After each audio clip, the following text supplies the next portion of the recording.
Hello everybody, welcome back to the channel. It is approaching the end of the month. Is it not? Of course it is. And usually at the end of the month I do a video just showcasing like what I've been up to in the last month, what my plans are for the next month, and I really will do this in this video, but this is going to be, I think, a new type of series that I do, just showcasing some of the champions I've been utilizing for what content and what has been about them, in particular from abilities, maybe synergies, that have been really fun and effective and stuff that I'd recommend. So let's quickly go over what I've done. So in the last couple of weeks, in the space of 4 days, smashed out 7 paths of Labyrinth for Legends.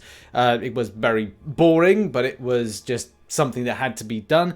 Abyss of Legends is still something on my radar, and it will probably be doing that next month or the month after. It just depends if I want to get up to the required amount of units to really kind of plow through it, and as well trying to get a Human Torch and Awakened Void, which those dual class crystals are going to massively help out for. So I'm kind of looking towards that, and say 1 month from now I'll probably be starting doing it, and I'll probably live stream it as well. Also, I'm back on the grind with Act 6.2. I've done a couple more paths in certain quests. It is very mind-numbing and boring, but that's just what you get with Act 6. It does exactly that. But when it comes to like rewards that you get from doing Act 6.2, which I'm close to doing, it does give me some interest, especially for the 6-star shards, but more importantly for the 25% tier 5 class catalyst fragment crystal, which is my next endeavor to try and grab. But in any case, one thing that I'm going to be focused on this weekend is grinding out Arena extensively.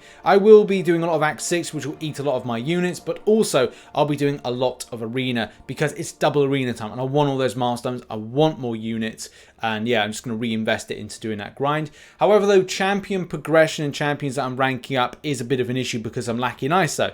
So I need to do more content to get more shards, to get more champions duped, so therefore it gives me more ISO, and that is the rhyme and reason to this ever madness that I have with Marvel Contest Champions. Plus, I'm also playing Iron Man VR, which I am uploading to the channel, Call of Duty Warzone in the background that I'm doing occasional streams of, and also Lego Legacy, which I'm playing as well, so I'm enjoying that. Yes, this video isn't all about progression, it is about champions of the month. Certain champions which have stood out to me and have been amazing for my roster, amazing for doing certain content, or have been fun for doing whatever things in game. So one of the biggest things that came from this month was the first iteration of the Cavalier difficulty, or the side quest Cavalier difficulty, to give it its more frank pronunciation. It's Cavalier difficulty but a side quest, that's basically it. For this particular quest, there's 2 champions that stood out for me, and that's going to be Dr. Doom and as well Archangel. Now, the reason that I'm going in with 2, there's no weird reason to this. It's just a case of just showcasing what fights they were fun for, or they were helpful for. Not all of the fights they were applicable for, and you were ending up switching them out. However, Dr. Doom always was that kind of champion that helped out a lot. Whether or not it's the resistor path, which was up here, and he did fine, even though personal space kind of undermines the premise of usage, it doesn't really matter because Dr. Doom is able to bang, slap, and do all the things that are necessary. And even on the end boss, even though there were problems with going up against this particular champion when you couldn't stagger, you couldn't nullify. Yes, you could use Corvus. Yes, you could use Ghost. You can convert those shocks. And yes, there are other paths where Ghost becomes a viable and effective option. It's just a case of, like, for me, one of the favourite champions was indeed Dr. Doom, because of the staggering and because of so many other things as well. The triple debuffs that a champion gets does actually mean that he's quite fine and kind of dandy for utilization against this here. So Distrack and Buffet, yes, just try not to get dexterity up and it can be effective for that. Distrack and I think Buffet are in 2 sections, like I think they're in the first quest for Canadian difficulty and this one here. So yeah, it's pretty cool to utilize him for a few other different paths and matchups, especially with Distrack. Let's face it, one of the GOATs this month, whether or not it's actually in the event quest, the uncollected difficulty, or this Canadian difficulty here in taking on Sasquatch, and that is Archangel. And Archangel has been an absolute monster with taking down Sasquatch. Sasquatch is so annoying as well because he just pings up left, right and center, especially when you're like, I've done all the objectives, why am I still getting this 300k Sasquatch pop up? And it is annoying.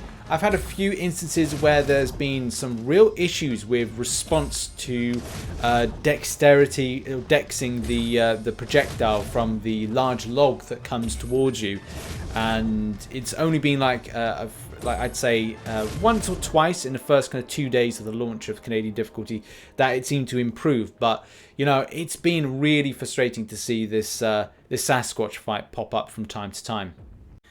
The other champion that stood out for me this month has been Warlock. I've utilised this champion twice, and well, a third time. If you count Alliance Quest, he's currently in Alliance Quest at the moment, the 6-star rank 2 version. I love him. I think he's great. Power control, amazing. Off the SP1. Stay in a block, do some more power control. Lovely. That's brilliant. I don't need to do as much effort.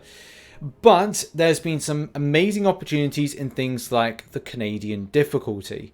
If I remember rightly, there was the Caustic Temper. And I think there was a time where you were either going to take bleed or poison damage. In any case, this was great because if you paired him off with Ultron, Vision, or any of the Visions, and the other Ultron as well, you were able to get a Fury buff that would pop up if you were going to get like the poison or debuff effects, which I think were part of the build of Canadian difficulty.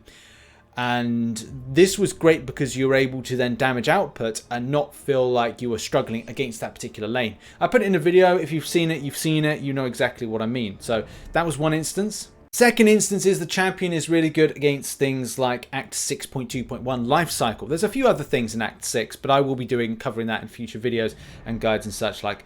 But Life Cycle is a point where you get the enemy to a certain point, and they're gonna heal up based on Life Cycle. So you hit them, and yeah, they're gonna like heal up. So having that heal suppression that the champion has, so that infection does mean that you're able to suppress and stop that regeneration, and still once you've knocked them down, it's going to be a case of going parry, heavy attack, boom, you're out of there, or even like doing a special attack once you've knocked them down, and that life cycle is going to grey instead of the color. So it'll start with blue, and then once you've hit it down completely, it'll go pink. Do a heavy attack, so you've knocked down the enemy, and then throw a special attack, or then just a hit into the champion. It's up to you. You do you at the end of the day of how you want to play life cycle. But yeah, great champion for it. I will probably work on my 5-star version and rank that up. I've got the 6-star rank too, but I'm thinking about focusing and bringing up another 565. I've got loads of champions to 565. I need to rank up champions. And my final champion of the month is Hyperion. Recently, I think it was this month, I awakened him for the very first time, which was amazing and gave me more of an opportunity to think about ranking him up. And yeah, he's good unawakened. I'm not doubting that. I just feel like I wanted to go wait until he was awakened and maybe consider the fact of having the extended amount of time for his buffs as his signature ability does saith, which is at the moment 70.19% increased buff duration, which, you know, is great. It means I don't have to do anything with Cosmic Supremacy. It doesn't mean that I have to do anything with any other synergy group and anything else, which is handy for things like Act 6.2, because if I'm using this champion, I'm like, I need him to function on his own and not have, say, for whatever reason, a path requires me that I'm not allowed to take Beardo. I'm not allowed to take anything that would increase the amount of time buffs are on, which the Beardo synergy does. I think the Nick Fury synergy does, and so does the Black Bolt synergy. So that means there's 3 other slots that I can use in Act 6.2. There's always rhyme and reason to the way that I'm doing stuff, so I have to really consider those kind of factors. It'd be different if there was no gating system in Act 6.2. But yeah, if I'm going into stuff like Act 6.3, maybe 6.4, and I'm like, right, well, I'll use Beardo, I'll make sure that I've got that synergy in place, I've got the Nick Fury synergy. You know, so many other options are available to improve the Fury, the power gain, and any other buff duration, which is going to be more effective for usage. But I love Hyperion. We tried to use him in incursions, but due to some technical difficulties, we're actually going to do this again because it didn't go too well. My stream went down multiple times. My internet just went completely dogger. So yeah, we're going to be giving that a go next week. Look out for that one. I've used him a lot in Alliance Quest recently, not to mention Act 6.2.2, where I've been using him a little bit, and as well on Destructive feedback, because I've been looking at planning the way that I'm throwing special attacks. As I'm building up SP3s quicker, then it's more of a process to go, okay, well, once the enemy has got that yellow or orangey type armor buff thing up, I then throw the special attack whilst they're in it, and then it's a case of maximizing my damage output. The same thing and the same way that once it's off, I'm building up my furies. So once the orange thing is off, build up my fury attacks with a parry heavy method.